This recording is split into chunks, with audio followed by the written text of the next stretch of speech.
La Maison L'Ancrage Pierre de Sorel est un projet d'hébergement communautaire temporaire pour les jeunes de 16-23 ans d'ici en difficulté afin d'éviter qu'ils se retrouvent sans domicile fixe.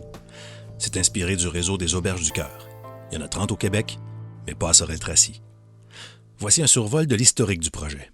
En 2016, la table de concertation jeunesse produit un mémoire relatant les problématiques de détresse et de santé mentale des jeunes sur le territoire. En 2017, on identifie une ressource d'hébergement de type Auberge du Cœur comme moyen à privilégier. Suivra en 2018 un grand sondage auquel 421 personnes de la région répondront.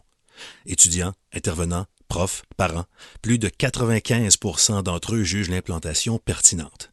Parallèlement, le milieu signifie son appui au projet et on visite les installations de Saint-Hyacinthe et Longueuil. En 2019, le député de Richelieu s'engage. En plus d'une contribution discrétionnaire de 8 000 $, il participe à l'obtention de 50 000 $ provenant du secrétariat à la jeunesse du Québec, en plus de 4 500 $ de 3 députés et ministres de son gouvernement. L'Assemblée générale de fondation s'est tenue le 15 avril 2019. Puis est arrivé 2020. Pendant qu'une partie du Québec était paralysée par la pandémie, le conseil d'administration poursuivait ses efforts pour faire avancer le projet avec l'obtention d'un financement du gouvernement du Canada par le biais du programme de préparation à l'investissement, grâce auquel une équipe fut constituée afin de réaliser un plan d'affaires, en plus de déployer une vaste campagne de financement et d'adhésion sociale à l'organisme. Gabriel Laprade agit à titre de coordonnateur. Impliqué depuis longtemps dans sa communauté, il met à contribution son expérience en tant que gestionnaire d'organisme et entrepreneur. Gabrielle Gélina Saint-Ours, anciennement de la Corporation de développement communautaire Pierre de Sorel, s'occupe du volet financement.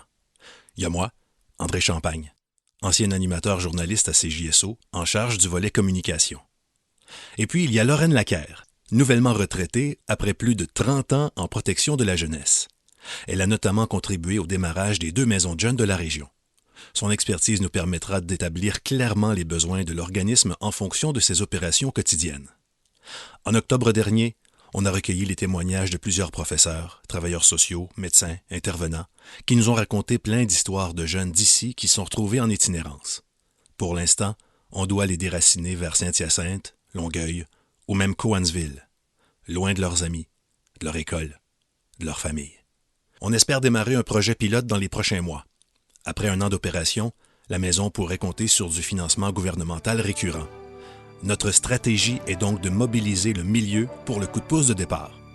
Pour ce faire, nous lançons une campagne de financement à l'attention de différents types de donateurs. Au plaisir de vous rencontrer, pour le bien des jeunes d'ici.